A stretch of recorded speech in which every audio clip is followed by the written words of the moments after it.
Слава бъде на Господа. Днеска сборя за помощ. Темата, върху която ще говоря, е наистина важна, ще ви кажа защо. Живеем време, в което наистина има много религии, много учения. И всяка религия предрича най-правилната наука е така. Има още повече една универсална религия, която говори, можеш да вярваш. Няма значение в кой е Бог. В крайна краща всеки Бог говори едва не до истината и до спасението, което е пълна заблуда. И темата ми днес е: всички религии говорят за Бога, но не всички религии говорят към Бога. Ще още веднъж. Всички религии говорят за Бога, но не всички религии говорят към Бога. И сега, ние вярваме в живия Бог от Божие Слово. Аз искам да прочета няколко стиха в Исаия, казва така. Исаия 46 глава. Помнете пари чища от древността, защото аз съм Бог и няма друг. Аз съм Бог и няма подобен на мене. А от началото аз изявявам края, от ден времена не станете още неща. А аз казвам, намерението ми ще устои и ще извърша всичко, което ми е угодно. Тук Бог ясно каза, аз съм Бог и няма друг. Сега искам да кажа, че има един Бог, Тойския Бог, и другия Бог, който е Богът на този свят, и всички други религии реално са негови. Ако мога така, на фона на всичките си религии има само един Бог, истинския Бог, и един път към Бога. Исус каза, аз съм пътят, аз съм истината, аз съм и живота, и никой не дохожда при Отца, освен чрез мене. След това, не само Бог като Творец, говорим за Бог като Спасител. В другите религии няма опцията Спасител. Няма такъв. В Исаия 41 казва така, аз съм Господ и освен мене няма Спасител. Значи цялата дума. Много хора вярват в много богове, но кой е опцията за спасението? Какво става там нататък? Чул съм много хора, които не вярват и казват, то там нататък вече Бог знае. Разберете, Бог не дава в Словото Божие. Открива ни ясно. Той е създател, той е Твореца, той е пал човека, говори грехопадението, изкуплението, спасението и как може човек да спаси къде ще бъде вечността. Това е истината. Човек трябва да знае къде отива. Имал съм моменти, когато питам християни, ти спасен ли си? Бог знае, Бог знае. Това е религиозност. Как няма знаеш, че да е спасен? Тогава къде ходиш? За кого отиваш там? Разбирате, християните трябва да знаят кои са, кого вярват и наистина кого следват и къде ще бъдат един ден. Трябва да човек да има вярата в Бога. Ако съмняваш до последно, значи какво става с тебе? И сега, в Ефесяни 2 глава, от 13 до 18, като няколко стига прочитам, тук говори как става сега. Специално, как може един човек чува за Бога, как може да спаси, но основание на какво? В Исаия каза, вашите правени дела са като мръсните при мен. Значи с дела не става. Никой не може да каже, Господи, сега е живост, ще прави правилно това и ще спасе. Няма да се получи. Словото Божие каза така, защото по благодат спасение, чрез вяра. Благодат е неосъдена милост. Това е превода на благодат. Никой от нас не заслужава нищо. Но преди Божията милост и преди Божията любов, Бог ни дава спасение. И той е как чрез вяра. И то не е от самите вас. Това е дар от Бога. Никой от нас не може да се напъва, ще каже, аз сега ще стана добър човек, това ще прави. Се прави инспекция с всяко, което трябва да прави и вече ще бъде спасен. Не. Спасението по благодат чрез вяра. Каза така. И как се получава? Вижте, но остане какво? 13 стих. А сега представя Исуса. Вие, които него сте ми далеч. Значи говори за езичници, за хора, които са не вярвали в Бога. Далеч по греха сме всички. Сте поставени близо, чрез кръвта на Христа. Нещо много важно. Кръвта на Христос е тази, която ни очиства и ни умива и ни приближава при Бога. И Евреи 10 казва така, че наистина, когато е при Бога, казва, и греховете, и беззаконията ми няма да помня за винаги. И да при Бога, покаява се при Бога, приема Христос. Словото Божие казва така, и като дойде благодатен мир на вас, които бяха далеч, и на тези, които бяха близо, защото чрез Него и едните другите имаме своя достъп при Отца в един дух. Затова вече не сте вече станали пришълци, но се съграждат за светите и членове на Божието семейство. Така че говори, че когато човек приеме Господа, са Божиите. Словото Божие казва, онези, които го приеха, Бог даде право, се нарекат Божии чеда. Значи ние трябва да знаем кои сме. Значи, това е нашата нова идентичност. Вече не сме свои и сме Христови. Вижте, в Яна 3 глава 6 много пъти този стих зад него цитирам, но той заслужава. Наистина, защото там открива цялата истина. Каза така, защото Бог толкова възлюби света, в основата на това човек да бъде спасен стои любовта на Бог към нас. Никой от нас от само себе си няма как да се спаси. Но Словото каза, Бог възлюби света, даде своя единороден син, за да не погине ние никой да в него, но да има вечен живот. Значи условието той го даде, да не погине никой от нас, но условието е ние самите да го приемем. И каза така, понеже Бог не е пратил на света, да съди света, но за да бъде светът спасен чрез него. Христос не дойде да съди хората. Понякога никога хората си представим наистина, едва не, че Бог е някой доволен, там старец, който гледа така с съвършени вижди, гледа колкото се пръза, колкото приби, едва не, това не е Бог. Бог е любов. Бог е любов. И пред това, гледа така, че Бог разтегля времената, за да не погине теко, но всички дадат на покаяние. Да, вижте, това, че Бог е любов, това не отхвърля, че Бог има Божий гняв, че Бог е справедлив. Но искам да кажа, че Бог поглежда към света с небящи очи, с цел хората, чуйки за Него, да замисли за живота си, да повярват и спасят. Това е Божията цел за хората. Ада не е опция за човека. Ада е направен за дявола и падна на тенги, така казва Словото може. Матея 25 глава, 6 стих. Сега, 36 стиха така. Който вярва в Сина, има вечен живот. А който не слуша Сина, няма да е живот, но Божия гняв остава върху него. Сега, всички религии говорят за Бога, но само един, който води към истинският Бог, и това е Христос.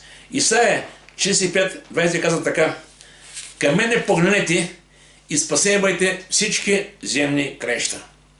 Към мен погледнете.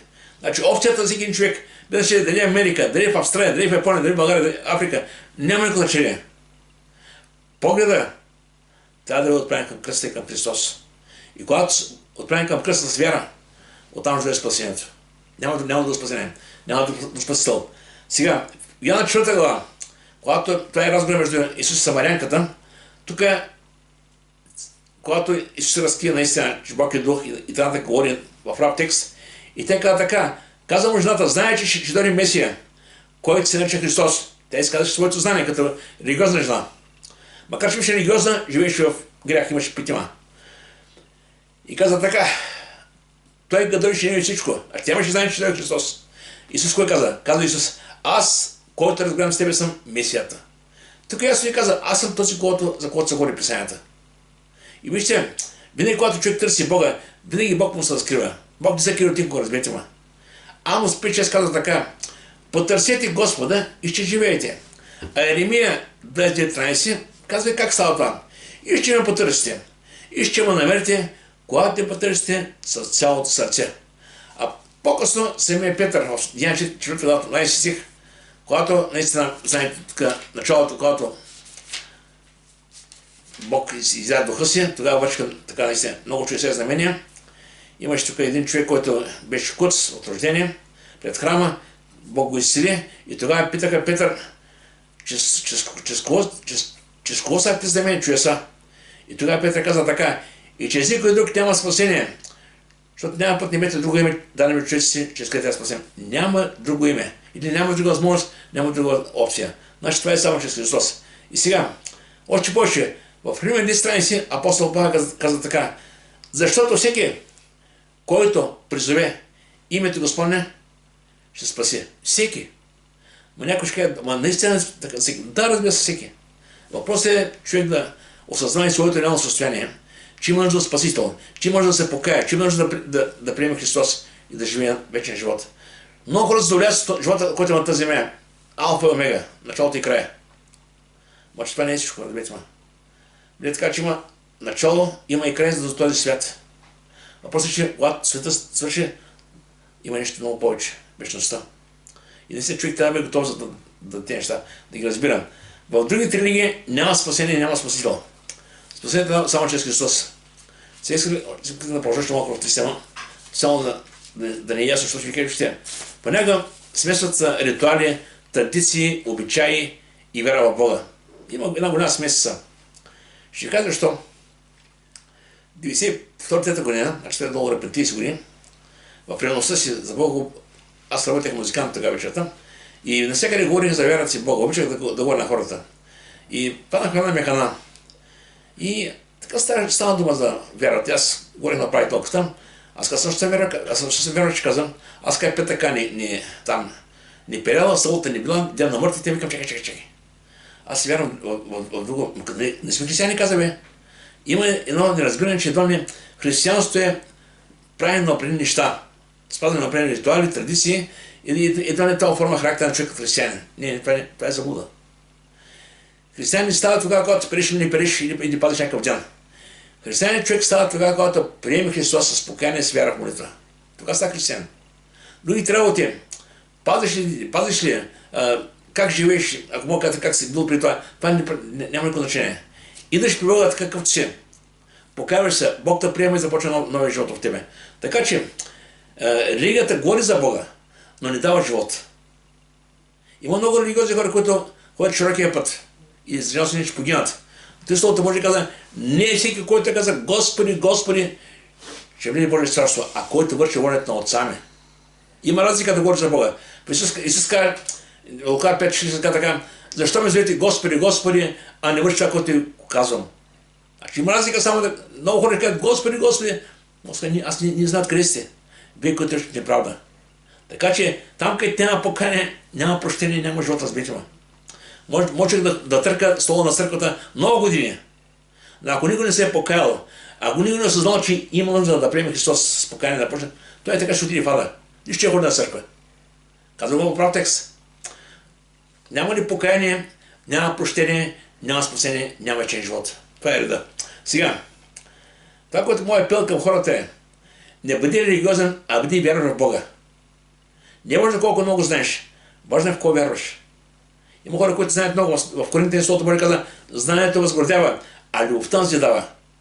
Любовта към Бога, любовта към ближния, любовта към хората в този свят, въобще с които живеем. Любовта е именно показател за това, че наистина не сме Христови. В Италия, в първи Йоан каза така, ако някой не люби, той не е познал Бога. Защото Бог е любов.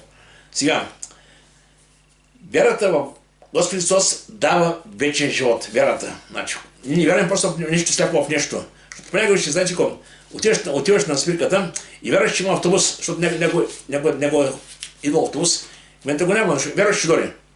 Ние не вярваме така в Бога. Ние вярваме това, което Бог е казал в Словото Божие. Нашата вяра е буквално без съмнение. Това, което е в Словото Божие, това е вярно. Ние го приемем с вяра. Господи, да, ние вярваме в Тебе, искам да бъдем Твой. Макар не всичко да разбираме. Искам да бъдем с Тебе. Рибарите, вижте, Словото Божие някакво каза, неукини образовани рибари. Такива бяха, да. Не е срамота. Такива бяха Словото Божие, каза така, в 11:13.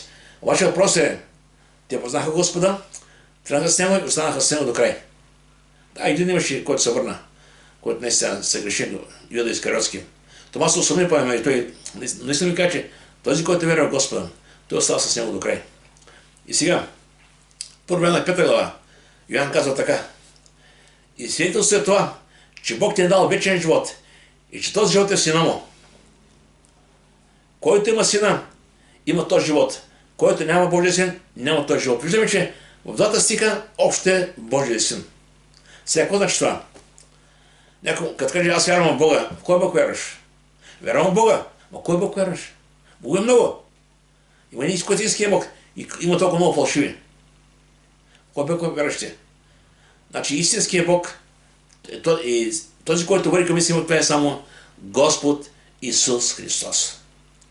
Не да казва, той, който води към небето и няма как възрастен човек да пристъпи към Господа. И ще дам един пример сега, така, как човек да изписа себе си. В кого вярва? Този, който е още в света, търси удоволствията в света. Какво значи? Ако човек идва на църква, на същото време пак се тръгва, ходи по удоволствието в този свят. Той си още там, където в този свят. Нищо ходи на църква. Но този, който е роден от Бога, търси Бога. Значи това е разликата. Този, който е роден, беше помните първата църква, когато повярваха 3000 човека. Какво правяха тези хора? Всеки ден се събираха и по храма и по къщи, всеки ден. И Бог прибавяше. Ама що всеки ден? Защото копнееха, бяха жадни, бяха гладни за Господа. Наистина, това е важно в сърцето на човек да има копнеш за Бога. Не винаги може да се съберем така постоянно, но винаги може да се молим на Бога. Да четем Словото Божие, да общуваме, да прибъдаме в семейството, било с познати близки брати и сестри. Това е много разберете, ма. Не напълно си казва Словото Божие, двама и трима. Събрани моите име, там съм и аз. Така че, в Йоанна 6:63, самият Господ казва така: плътта нищо не ползва. Думите, които се говорят, дух са и живот са. Виждаме си думите, които говори Христос.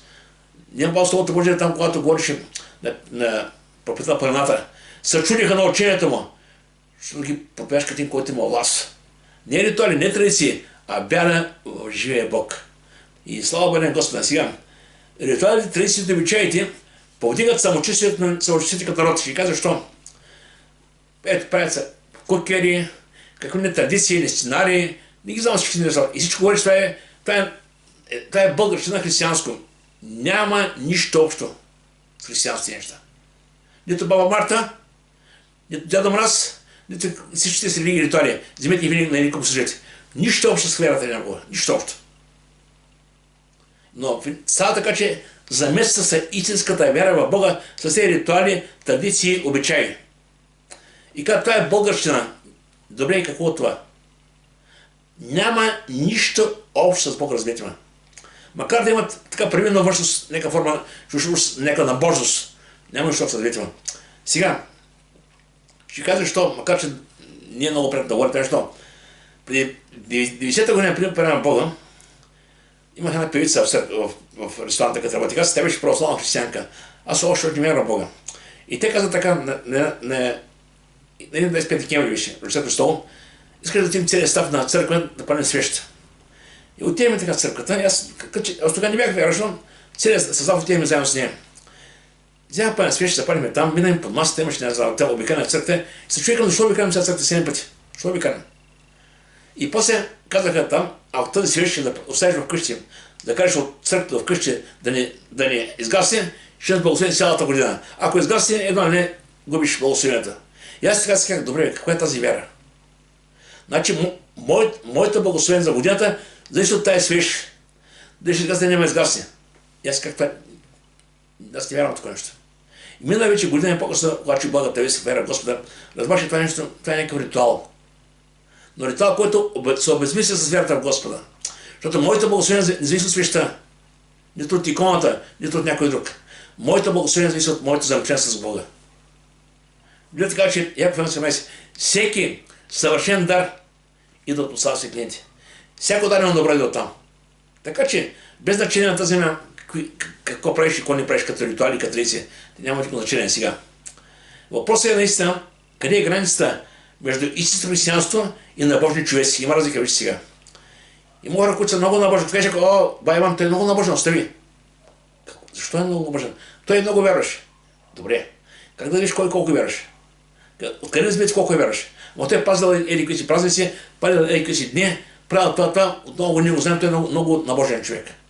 Знаете, има една голяма така заблуда, че едва не правенето на определени неща прави човека да е много християн и да е голямо вярваш. Не. Човека е вярващ тогава, когато вярва в Бога, когато има истинска вяра в Бога. И тази вяра наистина вече говори към нов живот. Яков каза, вяра без дела, какво беше? Мъртва вяра. В Йоанна 3 глава 9 стих, 8 стих, Йоан казваше на хората като към него, пренасяйте плодове достойни на покаянието или живота, който живее човека, показват доколкото се е покаял и колкото вярва. Защото вижте, аз казах, покаянието е един акт, в който човек ида при Бога. Каза, да, Господи, аз вярвам в Тебе. Това е добре. Но въпросът е, втората стъпка каква е? Какво правим? Ще трябва да има нов живот.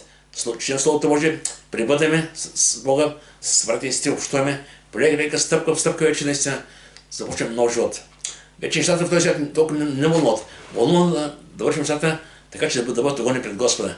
Сега, религия, ритуали, традиции и обичаи. Тези неща показват една външна религиозност, но по никакъв начин ти показват вътрешно състояние на самия човек. Вижте, сега в самия Христос тук говориш към фарисеите, които бяха тогавашни религиозни водачи. И той им говореше прав текст, вижте към каза сега. Матея 20 глава. Отива до себе казва така. Тогава Исус продъмна на учениците си, казвайки, на Моисеево седалище седят книжниците и фарисеите. Затова всичко, що ви заповядат, ще правите и пазете. А това, което говорят, правите и пазете. Те говориха Словото Божие. Но според делата им не постъпайте. Интересна работа. Защото който говоря, няма да прави което говориш. Защо? Защото говорят, а не вършат. Значи, това са религиозни хора. Знаят закона, застанали там, говорят, колко са духовни, и хората трябва да се покоряват и в крайна сметка после продължават своите неща. И казва така, защото свързват тежки и непосилни бремена и налагат върху плещите на хората, а сами те не искат нито с пръста си да ги помръднат. Но вършат всички си дела да ги видят човеците, защото разширяват филактериите си, продават големи болите на дрехите си, обичат първите места на огощенията и първите столове в синагогите и позорите по пазарите, да се начат от човеците, учители, новини деца се начат така. Значи виждаме тук Словото Божие говори в прав текст. И понеже как говорят, не вършат. И в Лука 11 глава Съвет Христос използва един момент, в който беше поканен в дома на един такъв човек фарисей. Един човек, който имаше себе за праведен, според това, което той ми за праведност, покани Христос от дома си на обяд. Вижте колко стана сега там. Когато говореше един фарисей го покани на обяда у него. И той влиза седна на трапезата. Сега дома Исус беше силно на деня, фарисей не каза, ще покани силно на деня, да го запознае с хората около мен. И вижте какво стана сега. Фарисея се почуди, като видя, че той не се умие първо преди обяда. Тук не става дума за едно обикновено умиване. Тук става дума за ритуалите, си миеха до лакте и вършиха много други неща, преди да идат. И Исус не ги направи. Той не направи всичките правила, ритуали. И тогава той се почуди фарисеяна. Обаче Исус Христос, тъй като знаеш кой има в този човек, и му отговори, каза така: сега ви фарисеите чисти външната чашата и на паницата, а вашето вътрешно е пълно за гневище насилие. Значи отвънка си добри, облечени хубави дрехи, говорите красиво, показвате се пред хората, че си много набожни, обаче вътре какви сте вътре. Каза така: а вашето вътрешно е пълно с гневище насилие. Той каза какво е състоянието и после им даде и наистина изходния път. Несмисление. Този, който е направил външното, не е направил и вътрешното. По-добре чистите вътрешното и ето всичко ще бъде чисто. Значи необходимо е първо една вътрешна промяна. Това е покаяние. Когато е покаяние, тогава постепенно и живота става нов. Иначе противно, че какво става сега? Противно, че живеем греховете си, обаче пред хората се правим колко сме праведни, че няма никакъв проблем. Ама кого лъжим? Лъжим в себе си. Защото Бог не може да бъде излаган. Затова е хубаво, че Словото Божие каза: изпитвайте себе си, 2 Коринтияни 13:5, изпитайте себе си, опитайте себе си дали сте вярата. Така че е важно наистина човек да разбере, че не може да лъжи Бога. Да, може да има слабости, може да има някакви пороци, но трябва да се бори с тях. Така е, Господи, помогни ми. Бог трябва да вижда мотива на сърцата ни. Искам да бъдем чисти, да живеем свят живот, да не правим това, което се вършили преди. И сега, каза, понеже горите не вършат, по-добре каза, и тук сега в Деяния 17 глава, много пъти споменават каза апостол Павел пред Ареопага. Тук бяха едни хора, които бяха много набожни, които имаха много други богове. И когато Павел отиде пред тях там, той ни каза: чакай, вашите богове са фалшиви, вие не знаете кога вярвате. Той не отиде така. Той отиде при тях и какво беше сега? Отиде при тях и каза: атиняни, по всичко виждам, че си много набожни. Сега да дигне малко рейтинга, голямата работа. Обаче, какво става сега?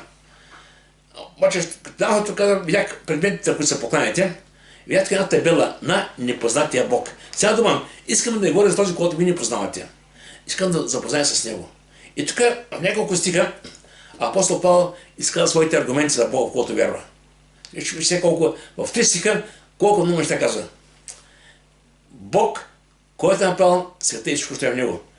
Поставя Бог като суверен на всичко това, което е направено. Няма друго на него. Той е единствен. И казва така: който е и господар на небето и на земята и не обитава ръкотворни храмове. Той не е тук или там. Той казва така: нито му са потребни служени от човешки ръце, понеже той сам дава на всички животи, дишане и всичко. И направят една кръв всички човешки народи да живеят по цялата земята, за да търсят Бога, това биха го напипали и намерили. Защото в него живеем и съществуваме. Така много ясно им казва: Бог е този, който се творец на всичко, той е съдържателен, той няма да бъде как да бъде казан тук или там, тук ще бъдеш водиш тук. Той е навсякъде. И в него живеем, ние съществуваме. И сега много важно да разберем къде обитава Бог. Бяхме скоро върху това. В Словото може да си казваме, че Бог е в храма, но има един храм, казахме, това е който е по-важен. Храма човешко сърце. В Писание, 66 глава, първи и втори си казва така. Искам да ви напомня, че Бог не е просто само някъде. Той е и в тази, разберете ме. Когато живееш на тази земя, преминавайки различни ситуации, знай, че Бог е вътре в тебе. И ме съвайкаш, се тюкаш, кажи, Господи, Боже, помогни ми, моля. Той е вътре в тебе. Той е и в тебе, и навсякъде, и около тебе. Така че, тази вяра. Преди да прочета си ще кажа един друг стих. Исаия 50:15 така. Бог обитава вечността и още на високо свято място, но още там, където има съкрушено сърце и разкаян дух. И после казва така, защото моята ръка е набрала всичко това и всичко, което това е станало, че казва Господ. Едно ще погледна, но този, който е съсменен и съкрушен духом и трепери от словото ми. Сега говори трепери, не говори тук за страх, както при нас говори според мен. Това говори за вълнение, че наистина Божия слово. Самия Бог говори на хората. Това не е просто някаква книга написана така просто оставена. Това не е някакъв роман. Това е Божия слово. Това е словото на живия Бог. И то е живо и деятелно. И когато чуем Словото Божие, буквално ние приемем Словото на Бога в нас. И самия помните, когато проповядваше, учениците му казаха, тежко е това учение, кой може да слуша. И много от тях се тръгнаха. И тогава Исус стои при Петър и каза, Петър, виж ходите. Петър го каза, Господи, пригодата им, само при Тебе има думи на вечен живот. Само при Тебе. Така че, който е дошъл при Бога, който е чул тези думи, той няма тръгне лесно. Ще остане с него. Но този, който е тръгнал така, само за някакви нужди и нещо така, без да се впечатлява от много неща, без да разбие същността на вярата, той много не се може да тръгне.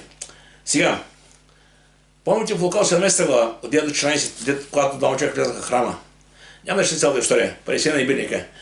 Коя ще причина да кажа тази причина? Фарисеяна, ще другите, имаше една причина, при която ще се беше за праведен и презираше другите. Какво значи това? Когато човек започва да гледа на себе си като едва не с гордост, и се мисли, че е много праведен, едва не къде той е той. И така. И на някои, които оплакаха на себе си, са праведни и презираха другите. И тогава им каза тази причина, фарисеяна и бедника, когато към храма. Фарисеян каза, Господи, аз съм къде праведен, после добре се дам ли сега така, ще придобия. Не съм като този бедник или пък като други хора. А бедник каза, Господи, прости ме грешника. И Словото Божие каза, не он е, който са висши граници в голяма работа, он е, който падна ниско долу.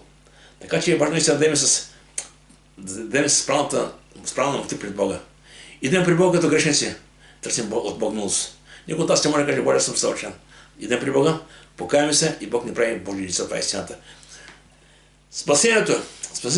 Сега искам да кажа някои неща. Спасението душата не зависи нито от ритуали, нито от обичаи, но отношението ни, което имаме към Господ Исус Христос. Тук не играят никакви ритуали, не традиции, нито обичаи. Няма значение от колко ние си мислиш, че вярата. Има значение, когато си казал, Господи, идам при Тебе, приемам от Тебе, бъди мой Бог, покаявам се, искам да бъда с Тебе.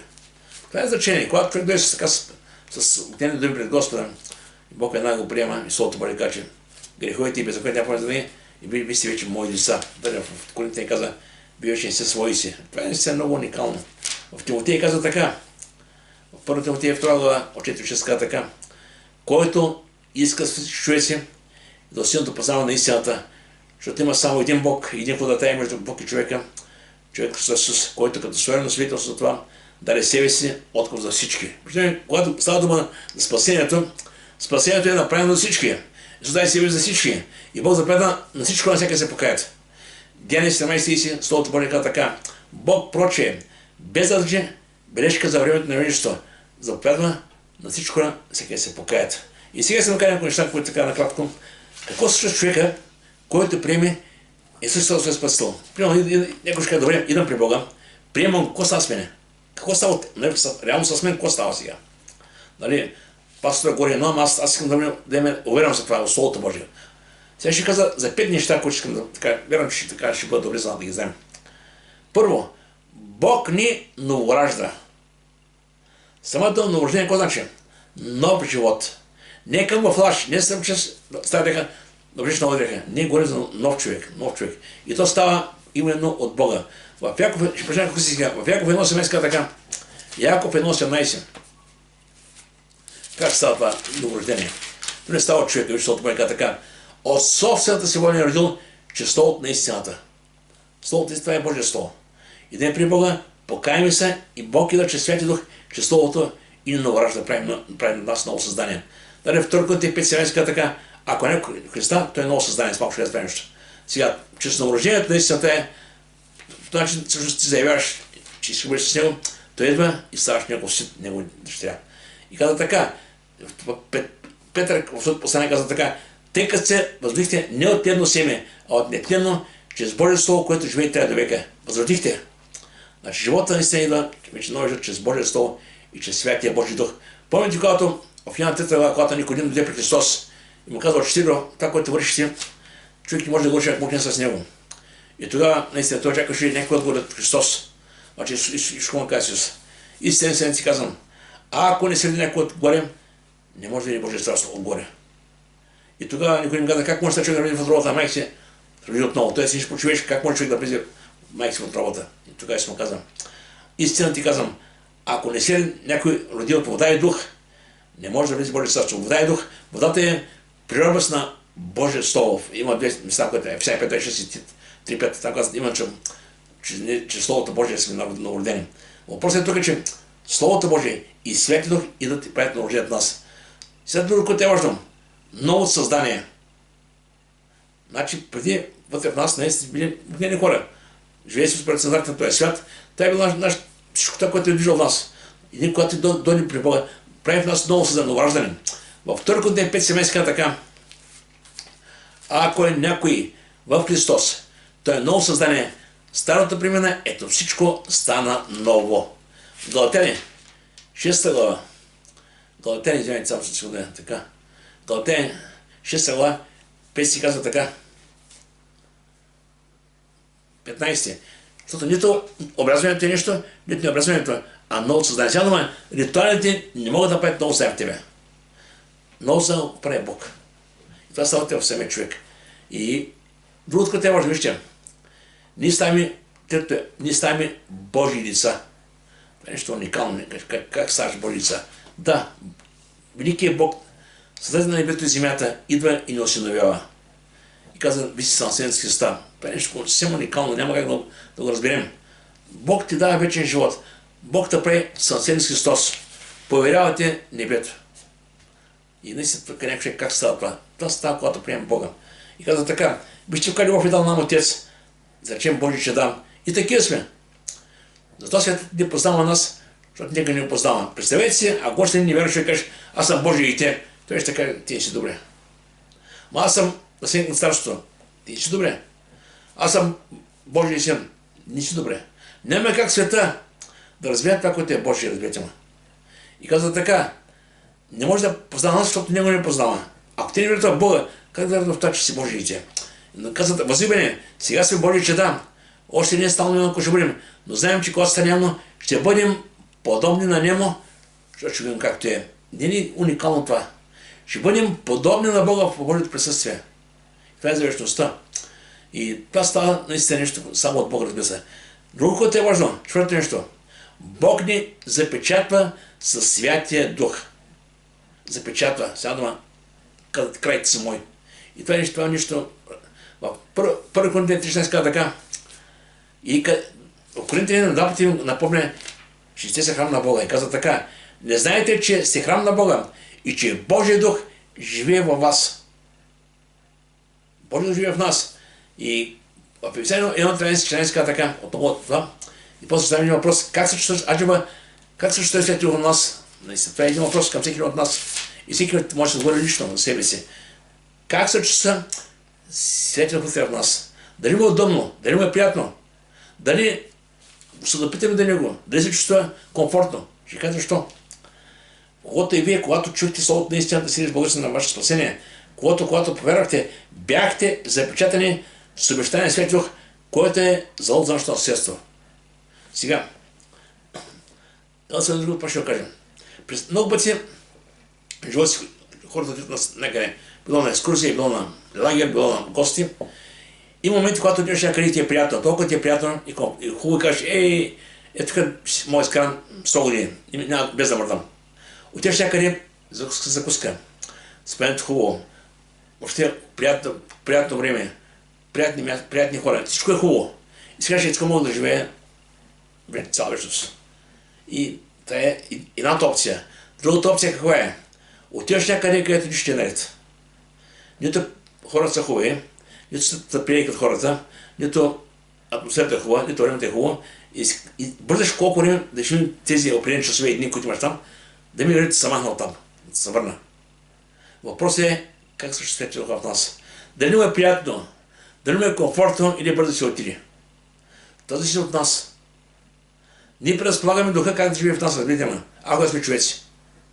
Когато ние сме покорни на Господа, чувстваме към Святия Дух, внимаваме как живеем, какво правим, след Той е с нас. В този свят хората, които не познават Бога, ще живеят в грях, тях не им пука, защото това е техния живот. Така, когато живота е мой, живея както искам. Добре, това е този живот, добре. Но ние знаем, че вече ние сме свои си. Ние сме Божии деца. Вече като Божии деца, вече Бог се да живеем не само с думи, но да живот се показваме кого вярваме. И в Яна 8:36 казва така: и ще познаете истината. И истината ще направи свободни. И после казва 36: ако Синът те освободи, ще бъдете наистина свободни. Свободни от робството на греха, свободни от религията, свободни от всичко останало. Свободни. Това е свободата. Това е. И сега, въпросът е такъв. Нещо, което Бог ни дава на петое място. Бог ни дава вечен живот. Вечен живот няма налог. Живота на тази земя, колко да е тежък и колко да е труден, е ценен. Хубаво. Събужда с приятели, било семейство, било имаш приятни преживания. Кажеш, живота е хубаво, ако да преминавам през много неща, пак е хубав живота. А представете си вечен живот какво е. Представете си един живот, в който няма грях. Един живот, в който няма нищо лошо. Само хубаво. Като приказките. При Бог в там няма да има грях. Няма да има нищо лошо от това, което е прежащата земя. И това е вечен живот в Божието присъствие. Зато и Словото Божие казва, че нещо, което човешко око, ум и сърце не е дохождало, това е приготвено Бог всеки, които го любят. Нещо съвършено. И сега, ще кажа някакво неща, всичко завършено, тъй като времето напред много. Имаш много работа на Божия дух, ще говорим. В Йоан 10 глава, това са едни думи на нашия Господ Христос, с които не се дава, насърчава своите си. Казва така. А в Йоан 10, 27 казва така: моите овце, защото гласа ми, и аз ги познавам, и те ме следват. И аз им давам вечен живот. И те никой няма да загинат, и никой няма да гране от ръката ми. Отец ми, който ми ги даде, е по-голям от всички, и никой не може да гране от ръката на Отца. Аз отец носме. Слава да бъде на Господа. Видим тук една сигурност. Но сега, някои хора, които взимат този сиг за съвършено абсолютен сиг, който казват, щом се знаме, ще кай, няма проблем. Ще казвам сега. Ако си в ръката на Господа и се за Неговата ръка, живеем с Него. Ако си в ръката на Господа, а в същото време и живееш в този свят, според съдната на свят, ти грешиш. Бог никога не държи на сила в ръцете, разберете. Това е твоят избор. Ти избираш. А ако си в ръката на Господа, живееш с Господа. А ако си в ръката на Господа, а избереш този свят, просто Господ те пуска. Никой няма да бъде заведен в небето против Неговата воля. Това е избор на човека. И следствието от всичко е, че не сме Христово тело, а главното тело е Христос. И нека така да живеем, така се обхождаме, да ходим в любов един към друг, да имаме просителност, да си помагаме във време нужда. Това е истинско християнство. Не само думи, вижте, но думи понякога с годините всеки се научава да говори красиво. Учем Словото Божие, общуваме, става бъде Господ, всичко е добре. А че именно живота показва кои сме ние. Така че нека не само да четем, не само да приказваме, но и да живеем на Христос. Нека Бог да му благослови. Слава да бъде на Господа.